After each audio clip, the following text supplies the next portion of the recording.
Hi, I'm Jackie Patillo, President of the Gospel Music Association. The mission of the GMA is to expose, promote, and celebrate the gospel through music, and we are honored to represent and support all styles of music with a message. This month, we're excited to celebrate Black Music Month with you. We're highlighting the amazing careers of a few of our iconic gospel artists who have contributed to the genre and impacted American music overall. We acknowledge and celebrate the history, the power, and the joy and creativity of all gospel music, as well as the dedicated artists and songwriters that have carried the banner and continue to proclaim the gospel of Jesus through their art. Thank you for joining us, and I hope you enjoy the conversation.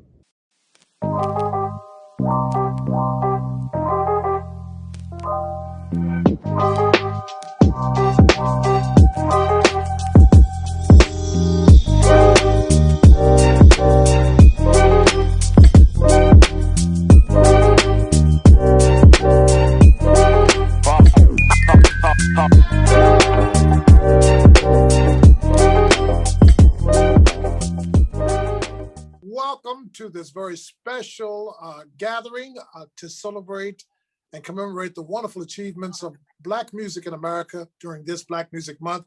My name is Reverend Lee Michaels. I am the program director and morning show host at Heaven 600 WCAO in Baltimore, an iHeart radio station.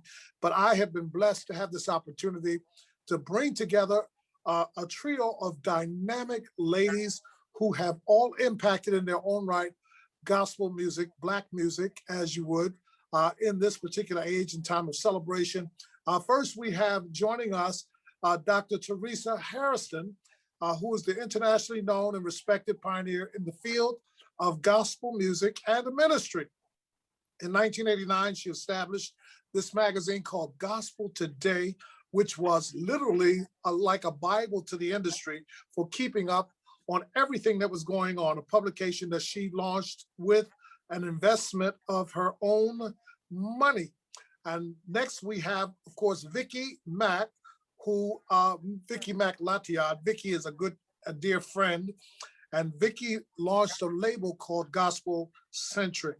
Gospel Centric gave birth to a young man by the name of Kurt Franklin, as well as a host of others, and became a major staple in the gospel music industry for such artists for many years before she diversified herself and moved on into some other horizons. She's joining us. And then last but not least, Dr. Deborah Smith-Pollard, who is professor of English literature and humanities at the University of Michigan, Dearborn, who has lectured nationally and internationally on gospel music from Hawaii to New York, from Japan to South Africa and England. And we slowed her down along with the other two just long enough to be able to have this candid conversation about the state of gospel music during this Black Music Month celebration. So we thank each and every one of you for joining us for this GMA celebration of Black Music Month.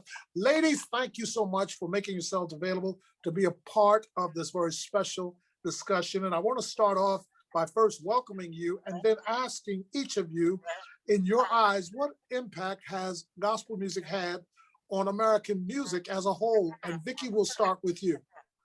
Well, I think it's been everything to music. And, I have to go back because lately I've been on a Sister Rosetta Thorpe rampage, really. This woman in particular was the first real gospel music star. And we really do have to start giving her a lot more credence, I think, because of her rock and roll is what it is. She had this thing where she was very extreme on her guitar. And there are Led Zeppelin, so many others in rock as well as pop imitated that from her. And then you can go into the Reverend James Cleveland's and the Thomas E. Dorsey's and all of that. Yes. But I think in terms of now that I'm looking at it even more closely, I think some of the people we have to look at, like Clara Ward, who I think got one of it was either Rosetta Thorpe or Dr. Deborah can tell us a little bit more of that. but the platinum records, the star-studded quality, the platinum records, all of those kinds of things, being the first to play Vegas was Claire Ward. We have been there since the beginning of music. And then to say, artists even that I have had the privilege to be a part of, like Kirk Franklin, Fred Hammond, so many others. But Sister Rosetta Thorpe for me really stands out as someone we have to pay homage to. Wow. How about you, Dr. Pollard? Well, I got to tell you, since she was talking about these ladies from back in the day, Lucy Campbell. And the reason I want to bring her up is she was part of the first collection that had the word gospel on it. Okay. She was the one who could decide who was going to sing at the National Baptist Convention. Okay. And she wrote so many songs that continue to impact us to this day, including He'll Understand and Wait and Say Well Done. It's unfortunate that, because in her time, there was no social media and all of that kind of thing, but in her own way, can I say that I'm a Baptist? PK? Okay. You have to get that in. That she did as much for the National Baptist Convention as Dr. Mattie Moss Clark did for the Church of God in Christ. When I'll tell you about one more person that I want to connect her to, when Marian Anderson sang at because the Daughters of American Revolution wouldn't let her sing in their Constitution Hall, and she sang at in front of the Lincoln Memorial, and there were thousands of people there.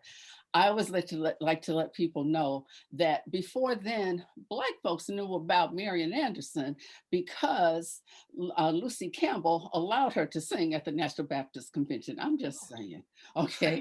She was connected to music in many ways. And just think about it, it's a Baptist convention, but she thought that this classically trained woman should be able to perform right there. So that's an important, just a small little thing that I like thinking about as well. So thank you, Vicki, for getting us started on that road.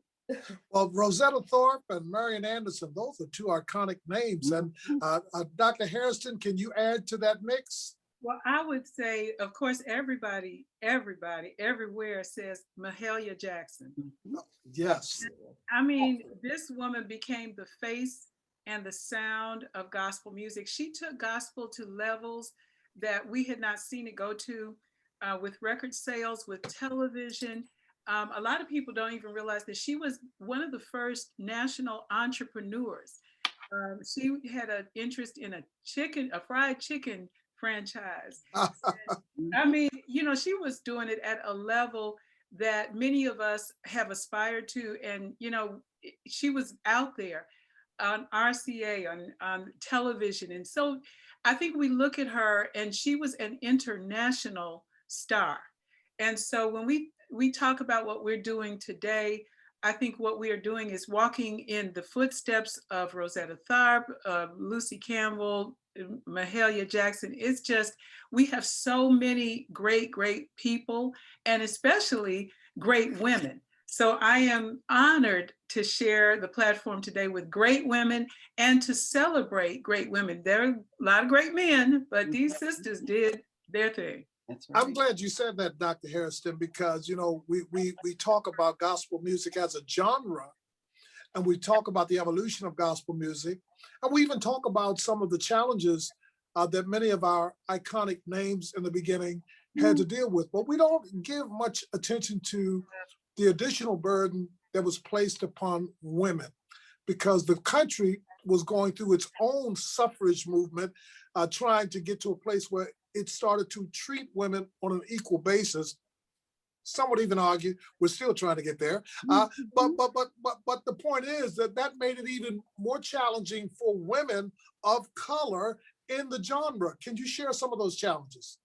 Oh yeah, in the marketplace of gospel music and the industry, as well as ministry, because we're connected to ministry. Gospel evolves and emanates from church, and our roots are in the church. So when you talk about, the predominance of our society and our churches being led by males, and then females, having to still kind of wedge their way in and fight their way in, and all of that, that we go through. Yeah, there's a stained glass ceiling. There's a glass ceiling, and high heels in the pulpit don't always work. High heels in the boardroom, all of that. So we go through so much, and even the financial aspect, which is really key, is how can we build wealth if we're not second, third, but fourth class citizens in America? And even though we're great, we're talented, we're gifted, we're smart, we still have to get in line because of that whole ceiling thing. And and I did not get a chance to mention from the beginning, you started Gospel Today magazine with $300, and you were able to get that done. One of your counterparts here, Vicky, I can remember when she started Gospel Centric. I remember the phone call I received from her saying, "Lee, I need your help. I just started my record label. I'm in my office, which is my dad's garage, with 2 milk crates." Vicky, you went a long way with Gospel Centric, but what was it like as an African-American female having to try to pursue your dream in less favorable circumstances for women? Vicky? It was very difficult, Lee. And one of the things I remember, and I've been talking about lately, there's so much, I'm working on a book now, but one of the, when I was working at one of the companies, this guy came up to me, the vice president, and said, "You know what? You remind me of my maid, Sadie. She sure could clean a good toilet." And I went through many things like that. I went through things where I was being ostracized. I was told, one of the reasons I wear bright lipstick to this day was because one of the presidents of one of the Christian labels told me, "Your lips are awfully big. You should not wear this kind of, you should stop wearing bright lipstick." Or being told I could not put any black figures or pictures or artwork. As you see, I've got artwork now. I collect a lot, because a lot of it was because when I was able to afford it, I was told that I could not put it up in the office. And even when I was successful, I was ostracized and not included in many of the important meetings and decision-making, even though at one time in the industry, I had 48% of the market share. So I was going through that. 48%. Let's stay there for a second. 48%. At one time in gospel, we sure did. But gospel. Still not getting the respect that was due you. No. And even getting in the ears of our artists and making them come to me and saying, "This should be mine, this should not be yours." And coupling that with being married, having a husband and still playing those 2 roles, and children, and sometimes not being there the way I wanted to for my children, because I had these 2 things going on. It was extremely difficult. And I think that's why I came from kind of that fighter generation of women that really we had to bust the doors down. Teresa and Deborah, maybe you can remember as well, and I've been talking about this because it hasn't really been documented the way it should. The meeting we went to in Chicago, because we were all threatened to be fired because the establishment on the Christian side did not like what we were doing. And so we had to come together in Chicago with artists who had to say, "If you keep messing with these women, we're going to stop performing for you." I think that was a pivotal moment. And our companies, Teresa's, mine, Lisa Collins, came out of that struggle, and people who are not here now, like Al Hobbs and Ed Smith, supported us and said, "You will not bother these women. You will not get rid of them." We went through extremely difficult times, actually. Like I said, it hasn't really been documented yet, and we're kind of working on that. But that meeting in Chicago was pivotal. Dr. Pollard, what have been in your realm of influence, your observations concerning the struggles of women of color as entrepreneurs, particularly in this genre of music? If I can kind of build upon what my 2 sisters have talked about. One of the few places it is documented that women have had a challenging time, say amen somebody. And they just did a reboot of that documentary. And what Mother Willa Mae Ford Smith had to face. I mean, I don't think we hear stories about men singing and having people pat on their hips while they're singing, or to have the husband say, you're about to go over to Europe, the dream you've had your entire life, and your husband saying, I just wish you could just stay here and do praise and worship with me.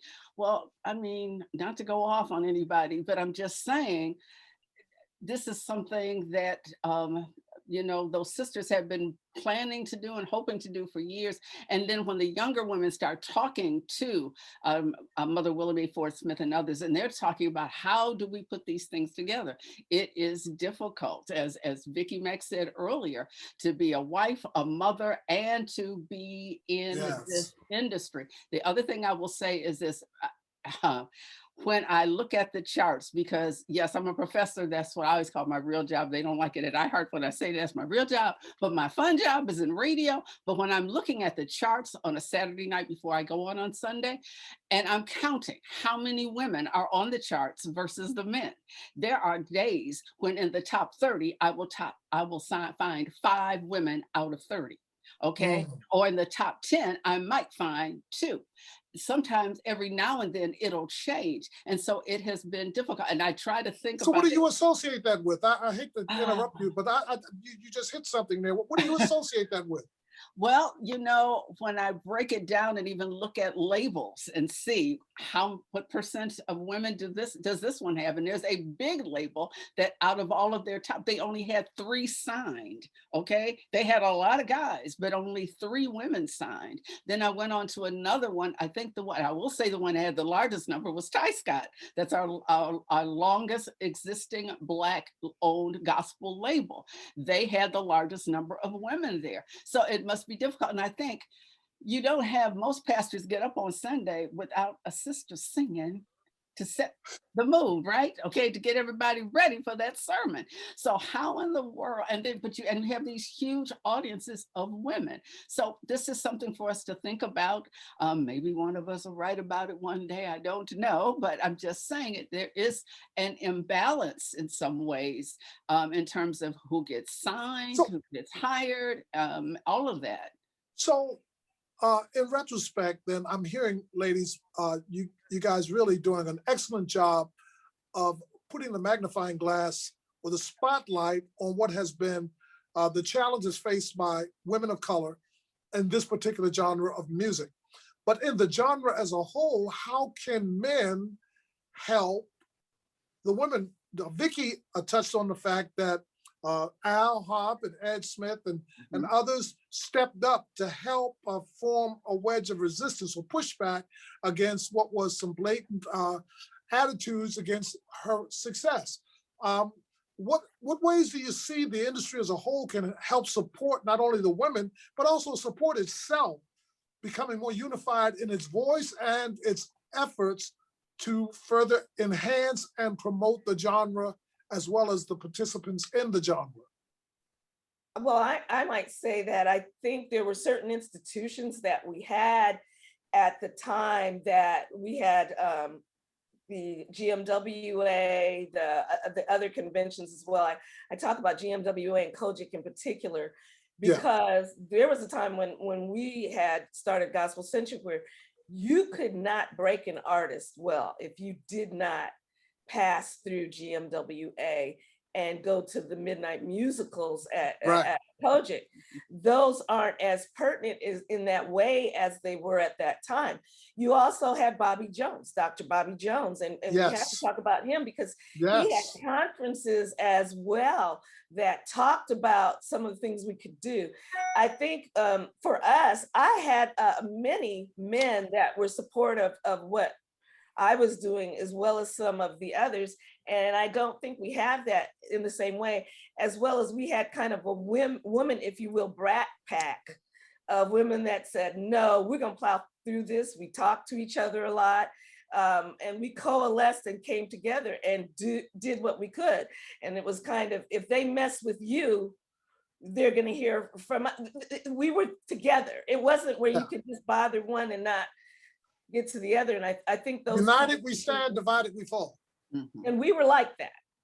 We were definitely like that. So I knew that even if the establishment didn't want to accept me, they couldn't stop me from breaking records and getting those numbers. And the bottom line I realized was that we were there to sell music, however it's selling, streaming or whatever, and that no matter what anybody else thought or whether they wanted or thought you were worthy or not, the numbers told the tale. And I think that's still the situation, but there's not that coming together where one side feels dependent. Like I was totally dependent on Deborah and Teresa, Lisa Collins, and so many others. And we talked a lot. And that is why my company was able to stay, and I was able to break a Kirk Franklin, a Kurt Carr, Trinity 5-7, have people like Dave Hollister and so many others. And so that way I was able to decide to some degree what kind of music I wanted to put out and change the industry, because I was doing it for my daughters. And so we were able to be architects, actually, and women in particular, of what we wanted. And a lot of it was for what we wanted for our kids, for our community, for our church. And we carved and molded that. Yeah, I think we were architects with an agenda, and we dared to come to a point of alignment because we knew that we had different skills, different talents, different callings, but we were all able to tap each other and say, okay, you bring your A game, I'll bring mine. Right. We weren't competitive in that. We were supportive. And I think one of the things we're missing now is that unity. We don't see unity. We don't see people dare to start things and others come alongside and say, okay, I can add this, or I can call this person. Good point. Create that. And, like right now, we're moving to a point now where gospel is everywhere. It's in the movie theaters, it's in documentaries, it's in books. And yet we don't have the artist community that I know of surrounding the business community, and the business community vice versa, surrounding the artist community, the radio community, the television community, the movie. There's, in all of those communities, there are people that cut their teeth on gospel music. And so, you've got everybody kind of running out, I want to be successful, and they have their team. But what we found out in our day was when one goes up, all of us go up. That's right. So it's important that we all stay connected. So Dr. Hairston, there was another piece, Vicki had mentioned about the various platforms that were available, Kojic, GMWA, even later, the Stellars. But the uniqueness of your contribution was that you also provided a platform through the magazine that could also assist in advancing the genre. How did you embrace that challenge when you first started the magazine? Well, when I first started, of course, it was very meager. And I have to always remember that Vicki Mack was the first label to take an ad in what was at that time, it became Gospel Today. Deborah Smith Pollard was one of the first people to write. And, it was like all of us, like I said, it was a community thing. Yeah. And so when I understood community, which nobody had to tell me because I came from the church, I came from community, I came from gospel music. So I was a musician, songwriter, all of that stuff, minister of music. And so this was my world. I think, too many times we want to be, stars and get, divorced from the world that we came from. No, this is important that we bring this world and the authenticity of it and the beauty of it and the culture of it, and not be ashamed to say, this is who we are. People went through this thing of, they don't want to be called gospel artists. Really? Why not? I don't know. No, I'm being facetious when I say that. Why not? That's who we are. Exactly. So when we know that and we celebrate that and we build it and we don't hide it, you know, that's why for years I said we can call ourselves Black gospel. We're Right, just gospel. No other, right. But no, it should be just gospel because we nobody are does just, and gospel. I refuse to say Black. Right, we none of us say that. We were very angry about that. You don't call pop white pop, black pop. Right. There's no other genre that wants to um, talk about itself or expresses itself in terms of race. Exactly. So Gospel. we have to take down the walls of racism, the walls of sexism, you know, all of those things that But have they're also preconceived notions about the whole paradigm of this music that evolved out of the church.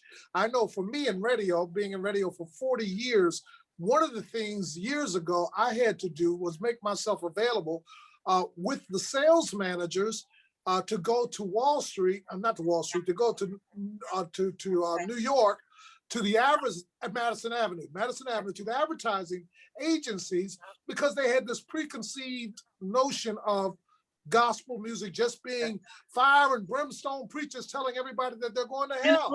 old people But you know what? who weren't Right. consumers. I And was that's a battle that we're still fighting. You know It's- why? I was in a meeting and they had statistics. I was the only Black person in the meeting.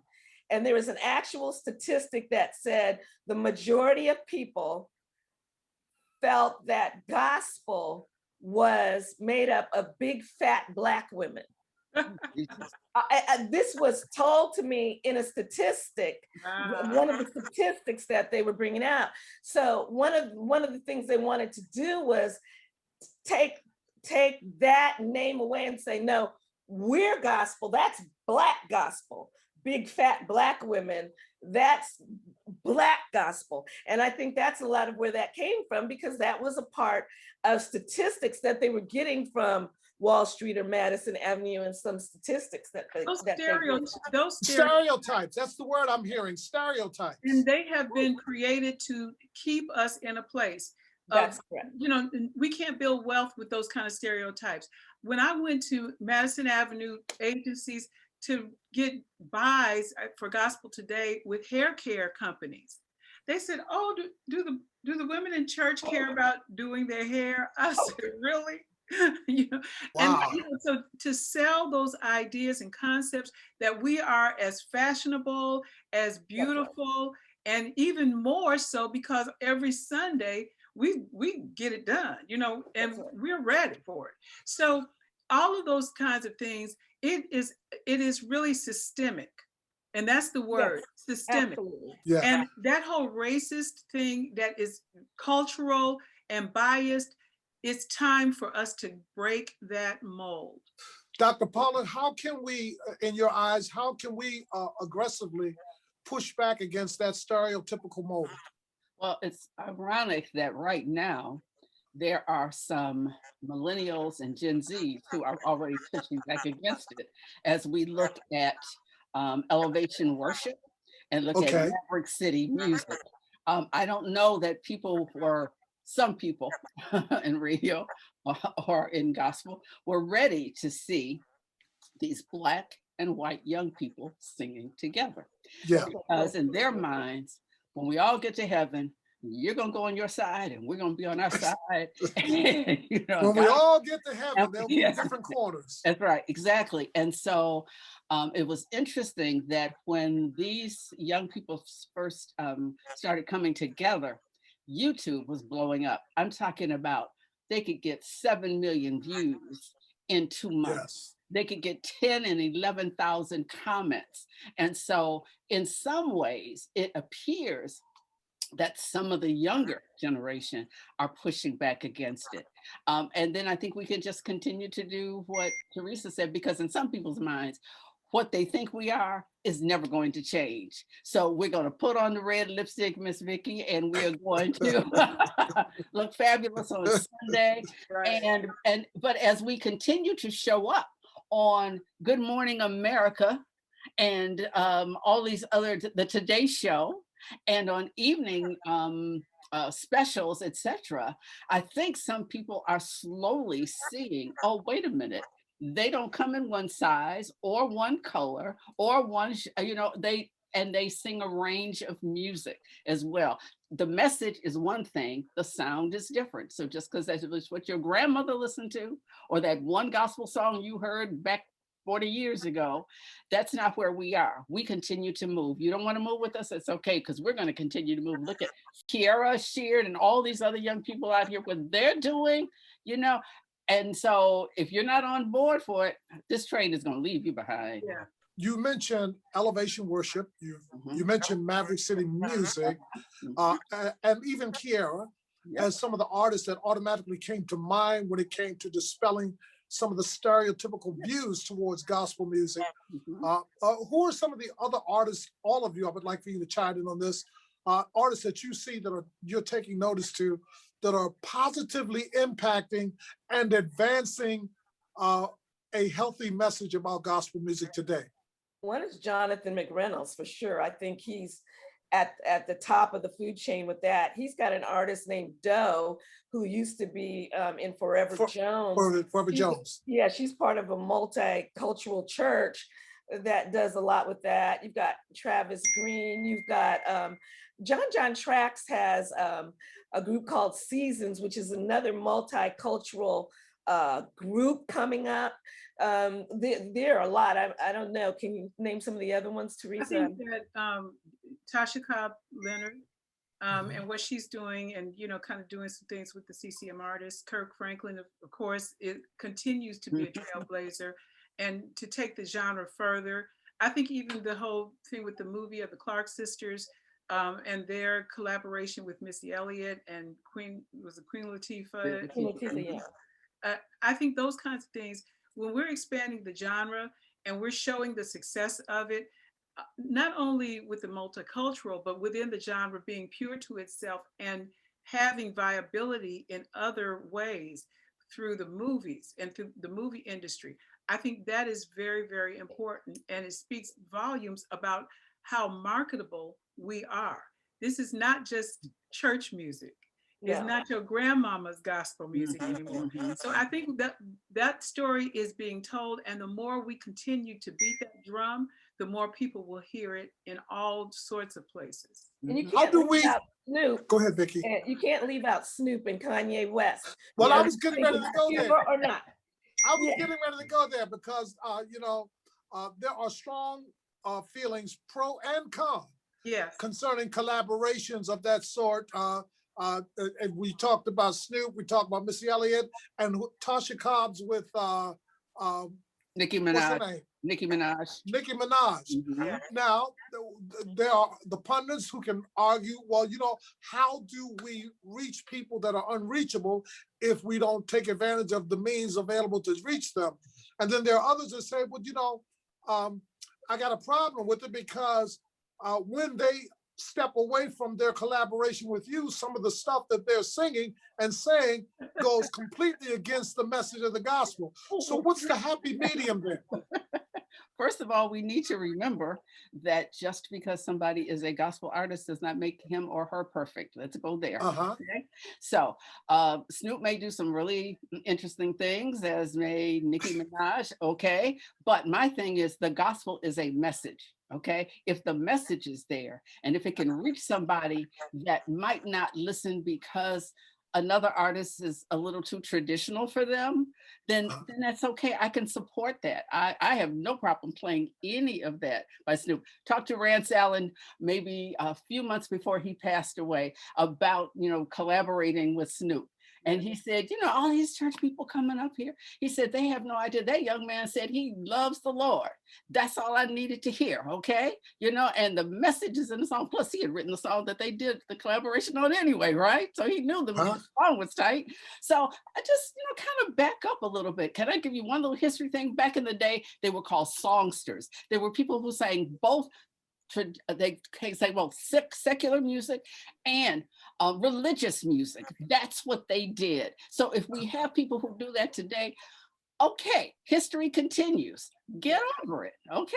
And love the Lord and love the music. You don't have to love the artist, love the Lord and love the music. Come on, I ladies. Let me call get it, some more. Come on, You know, come on, and come on, come on. I want some more of this. I call it Come on, rock Vicky, music. Teresa. I call it I rock mean, music rock music. because the rocks are crying out. And people just gotta get ready for that. I also want to say, people don't know people's history. Snoop's family, along with the Crouches, went and built many, many churches in LA and Long Beach. Snoop came from a very strong Christian family. They still are, but people know them because his grandfather built so many churches. So I think we have to be very careful. And then you've got people like Kanye West, who knows? God used him with that music that he did, and it was stayed strong for a long time. So I smilingly call it rock music for the rocks crying out. Well, Kind of I look at it like this. I think if you know your theology, you know that God can use a fool on a mule in the middle of a road. You know that Jesus was Now watch accused the of mule hanging out. analogy now. Watch the mule analogy now. Right. Jesus hung out with the wine bibbers, and they said he was, a heathen. Yeah. We know that there is a parable about the wheat and the tares. So what we have to do is we have to look at what God is doing when millions of people who never probably will darken the door of a church, never would listen to a gospel station, don't even know where one is, would go to a Kanye West concert or listen to a Snoop Dogg track because he's on it. And whatever way in this season, when we have suicide rates that are astronomical, when we have violence to the point where we are now, looking at defunding the police and restructuring law enforcement, when we have all that going on, we got to know that this is the music, this is the message, and we don't care how it gets delivered by who, when. We just need the message to get out, because that's what he called us to do. He said, if I be lifted up. So why do we care about who's doing the lifting? I think Well, the other thing, I think it said in the word that you shall know a tree by the fruit that it bears. So rather than examining or criticizing the tree, look for the fruit. Come on, Lee. I had to slip, preacher had to slip something in. Artists too, Lee, I think there has been such a pressure on gospel artists through the decades to be perfect and to be something that they never ever were or could be, that somehow there's going to be a coming together to show, no, we're just human beings just like you. I'm not saying to flaunt sin, but on the other hand, let me just put it like this. If something happens and you're seen cussing or smoking or something, but the whole world falls apart behind it, when in fact, we are just human beings saved by grace, trying to live a life that was presented to us by Jesus Christ himself. And it's something that anybody can do. And I think we got to come out of that holier than thou thing. And I believe there are those like Fred Hammond, for example, Kirk Franklin, and so many others who are trying to shed that so that they can live a real life. Because talk about suicide, it's very difficult to live a fake life, to live a life that's so perfect that you really can't live it. Which is why I think there's so much disease, there's dis-ease, there's so much overweight, there's so much depression, even not only in gospel artistry, but among, actors, Hollywood. There's just such challenges in lifestyle. People can't stay married, all of that. So there's a lot that we need to really re-examine about the next season of gospel music, since that's who we are, and I think that's why those of us who are here, who are trailblazers, who are pioneers, who are seasoned in this, really still need to stay connected to this next generation and the next generation. And I love it. I think that's good. Where we're going is greater than where we've been. It's bigger, but we all need to stay connected because we're still community. One of the things, I'm glad you said that, Teresa, because one of the things that I felt strongly about is, after 40 years in my particular area, I have felt this strong desire to give back. Yeah. to look and seek out those. The gospel music industry, just like radio in general, has transformed. It has evolved. First, because of technology, then because of the business increment of downsizing and restructuring. You don't have as many stations out there. You don't have as many labels out there. Artists who are coming along today are finding it different, a lot different from the way we're used to and accustomed in trying to make some headway. What encouraging advice would you give to aspiring new artists? And since you're on the screen, Teresa, why don't you share first? What to encourage them? Because I know what I say to them is that the internet has provided an option that was not available to the generation that was before you. Yes. To be able to cut your teeth and to form your path without having to wait for a record label to sign you. Yes. I think that those opportunities are out there. First of all, I would say educate yourself, because education is the key to escalation. You can't do what you want to do in a box and just thinking, oh, I got a gift. You know, you got one and everybody else does too. So you got to educate yourself, and then you got to find and seek really what God is saying to you about purpose. What is your purpose? What are you supposed to do? And the gifts that you have and the skills that you have to really, really work on, expanding those. I think also stay connected to community, get connected to community. If somebody's in Baltimore, they need to be connected to Lee Michaels, even if that means they got to come sit in the studio and serve you and help you, just bring you water or whatever. There's some stuff that rubbed off on me. That's what I did. Just because of the people. I went to GMWAs and I was over there, bringing Reverend Cleveland a pork chop sandwich or whatever, because it was a matter of just, I wanted to be in that arena. And in the atmosphere. And the time came, and I got the call to come to New York to work at Savoy Records. I was like, yeah, because I seeded into it. I began writing sheet music for Savoy Records when nobody else was thinking about that. So, wow. And again, let me just say that, the book behind me, Unstoppable, is my story. It talks about all from A to Z. But, I think that's another thing too. We've got to tell our stories. And all of us have been through some hurdles, some challenges, some changes and transitions that make us who we are and help to build this community to what it is.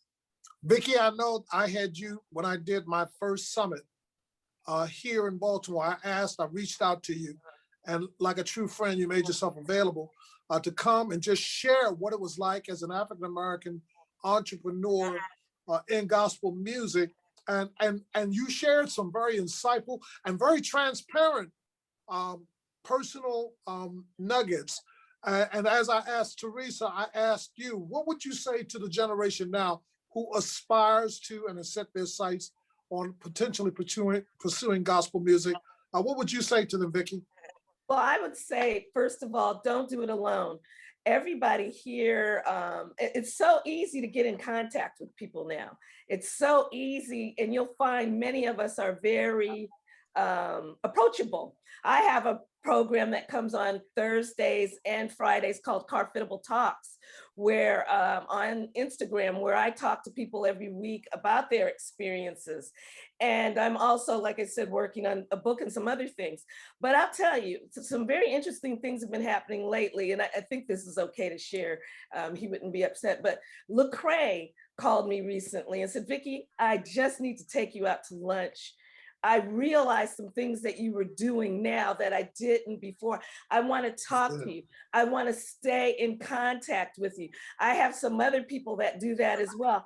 And they just call me on the phone and say, what do you think I should do? And I make myself available in that way. Or they'll Instagram me, and I tell people, don't just start saying, I want to listen to your record if you're going to get on the sneak in the DM, or as they say it, or slip in, or however, get a relationship. We're all on there. You see us doing things. Comment on what we're doing. Say hello. Right. Slowly build into working relationship with us, and you'll find that we're very easy to communicate with, actually. And so I do think now, I didn't think much of what we were doing at the time, but many people start labels, radio stations, books, preaching ministry without talking to anybody. Yeah. They just go off in there and jump off into it without getting any wisdom. And many of us still study. We know what's going on today as well, not just in what we were doing. I think if you have an entrepreneurial spirit, it doesn't stop when you're 40 or 50. It goes on. I have a mother right now that's 85 who is very successfully baking cakes. And my 93-year-old dad is in there with her. So it's like, this thing doesn't stop if you have a gift for a certain thing. So get in touch with us in the modern ways that it can be done, is what I say. You know, Dr. Pollard, you know, when I invited Vicki to the summits that I mentioned, one of the reasons that I actually seated the summit was because from where I sat, I saw that there was too many people that was trying to get into the industry who did not know what they did not know. In other words, there were things that they did not know, that they didn't even realize they didn't know it. They had formed conclusions, and they had made decisions based on an absence of information that was vital to their success. In your capacity, what would you say to aspiring artists today who are trying to make it? Well, I certainly say absolutely pay attention to what Vicki Mack and what Dr. Teresa Hairston said. But I also say that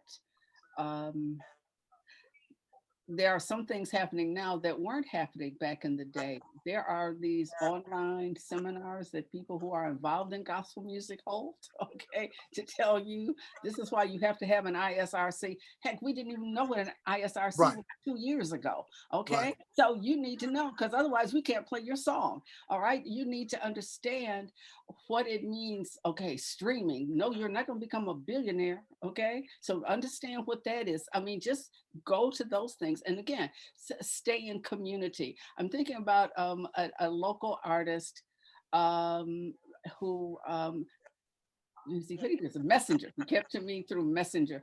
And he was saying, could you listen to my song? And I'm like, you know, we get like 30 requests a week. I'm not sure. But he was nice. He didn't like bombard me.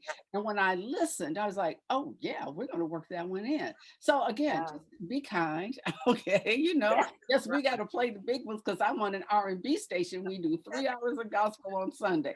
So yeah, we're going to have to play the national artists, but we want to support the local. So be kind, show up and ask us questions. Fred Hammond talked about how he used to go and just sit in the studio where Thomas Whitfield was. You know, wow. There. And yeah, he was not playing it, he just was there, just paying attention to it. So if you have a chance to go and say, if I could just sit at your feet, or as you as Dr. Hairston said, go bring you a pork chop sandwich, whatever it is you need me to do. I have a student working with me. My second book is going to be on the international impact of Oh Happy Day. All right. Wow, to this day, the song is still going. Okay. Listen, and I've got a young student working with me who is all of 18, who knows stuff, okay, and does stuff, okay, that I don't necessarily want to do. I don't want to go through all the posts online that were just done 6 months ago about Oh Happy Day, but he's coming back and bringing me great things. He is working with somebody, one person. So again, just go and find somebody and ask them to work with them. By the way, he's getting paid by the campus, so it's really great. Listen, I'm enjoying this, but I, as moderator, I have to be sensitive to not only your time, but also the time that has been allotted me. There's 2 more questions I really wanted to throw out, and I would like for you all 3 to kind of share your brief answers before I give you a chance for your closing remarks. The first is, and it was mentioned several times about the platforms that are out there. This gathering is for GMA. GMA is a renowned national organization for gospel music, particularly for CCM, but embracing more and more the gospel genre. We have GMWA, which seems to have weaned somewhat in recent years. We have the Stellars, but the feel, and correct me if I'm wrong, but I would like your brief comments. The feel is that we don't have the support platforms that we had in years gone by, making the kind of impact on the industry that it did back then. Well, it's so true what you said. All you can do really is kind of shake your head. I think that something new is going to come out of it. It has to, for gospel to stay vibrant. I mean, I think it's interesting what's going on Clubhouse, which comes on, I think there are 3 or 4 different people that are on that platform, and there are going to be some new things created, but there are also going to have to be people with a heart for this part of it to really want to educate and to strengthen the industry as a whole, not just being an artist. And so we're all looking now. I think that's where many of our concerns are, is what is the next thing that needs to be done, and who has the energy to do it. That's good. Teresa? I think it's not just the energy, which I think is important, but the money. And I think what we found years ago, maybe 30, 40 years ago, was, GMWA was Y'all Come. Edwin Hawkins was Y'all Come. Right. And Kojak, Y'all Come. Exactly. And it was everybody get your hot plate, get your hair curlers, and come on to the meeting. And see, now we're in a season where everybody wants to fly, and everybody, it's staying in the 4-star, 5-star hotels. It's all of that. And I think what we have to do is humble ourselves to the point where we know we need each other again. And when we know that we need each other again, then we come together, because in the midst of unity, there is strength. Yes. And if that is true, then in the midst of division, there is weakness. Yes. And the Bible says that a people perish for a lack of knowledge. Yeah. So there's so much that all of us need to be able to glean as well as sow into each other to help further and advance the cause. And one more thing, I've got to say this. Dr. Pollard has written some amazing things, and her work is flawless. Our kids need to know their history. Some of our kids can't even get on the organ and play Going Up Yonder, because they don't, they need to study where we've been, the Rosetta Tharps, all of the Lucy Camp. They don't even know who those people are and what they did. Right. So we need more instruction, and we're getting to a place just now, and I know Dr. Pollard is leading the way in some of this, where gospel music is now being taught as a discipline. And that's very, very key, that we support that movement of education in formal institutions. And we have to be champions and even, bang on the table sometime and demand that it happen, especially our HBCUs. Every one of them should have gospel music programs in them. So, because it's part of our heritage. Dr. Pollard, I'm going to come to you with this final question to start us off. We've just seen a life-transforming event take place, not just in this country, but in the earth. And for those of us of the faith, I think our perspective of it should be different from that of those of the world. What is the message of the pandemic and the takeaway for us in the body of Christ, particularly in gospel music, as we move out of this reset? It's funny you should bring that up, because it was a paper I did at a conference about all these themes in these gospel songs. And one thing was it's going to be all right.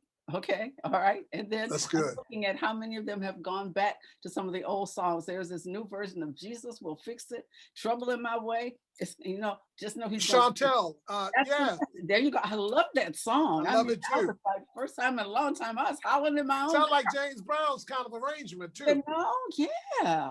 And I'm saying, so that's the message to hold. You know, yeah, Jesus loves you, another, but he's gonna fix it. And, you know, and you can also abide by, you know, medical, you know, responsibility Protocol.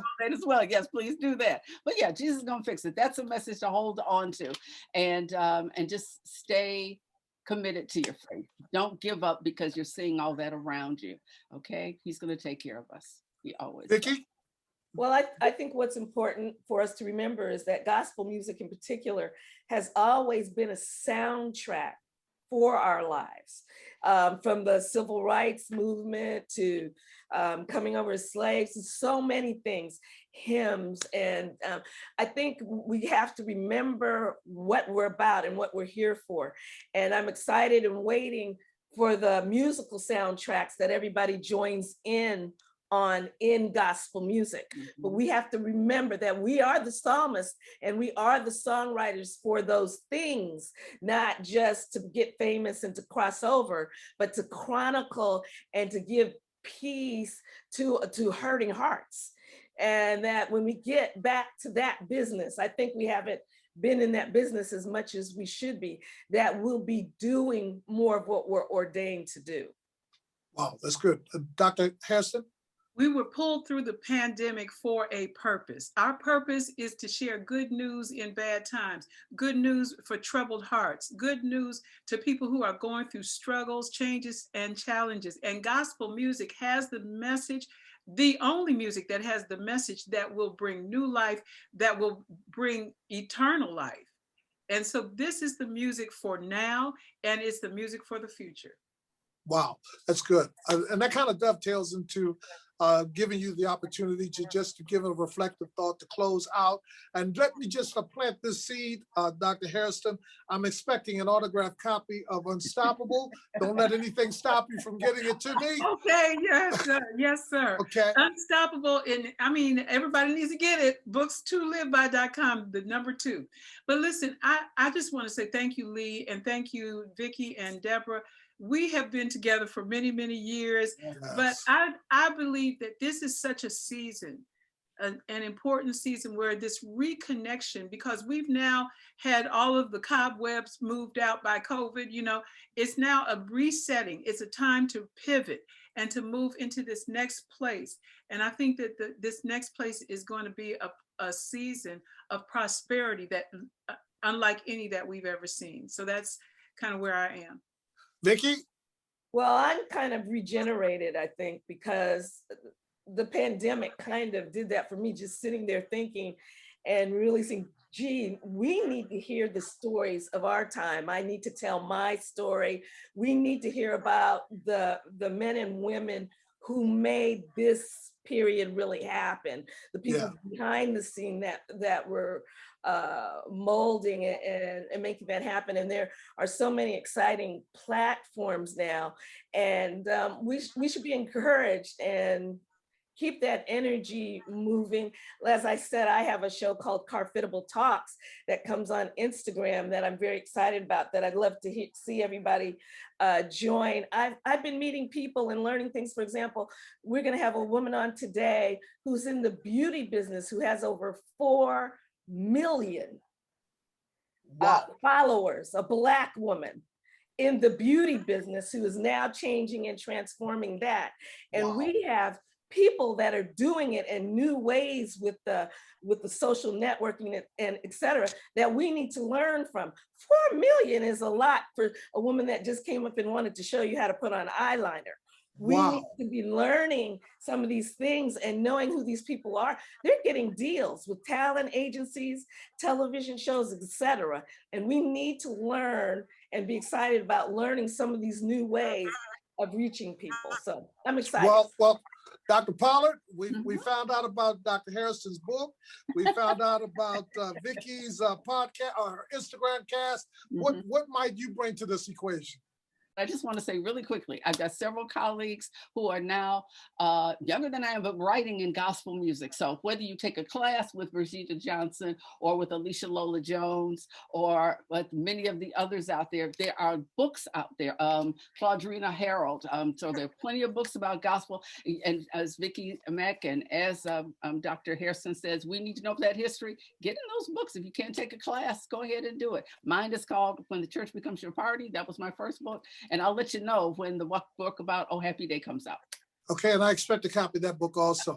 Listen, real quick, how can folk reach out to you if they want to connect with you? You can find me on Facebook and every now and then on Instagram. Yep, I'm usually there, and on my station's page as well. Mix 92.3 FM, an iHeart radio station. Thank you. Well, you're my sister then, because I'm iHeart. I am. Yes, and Vicki, how can folk reach out to you? Well, the best way, of course, is Instagram for me, and it's at Vicki Mack Latayad. But you can also find me on Clubhouse under Vicki Mack Latayad, and Facebook I don't use as much as I used to, but Twitter I'm on all of them under Vicki Mack Latayad. All right, Dr. Hairston. Sure, I'm teresahairston.com. That's the easiest way. And then on all the social media platforms, from LinkedIn to IG to Facebook to everything, Dr. T. Hairston. So I appreciate it.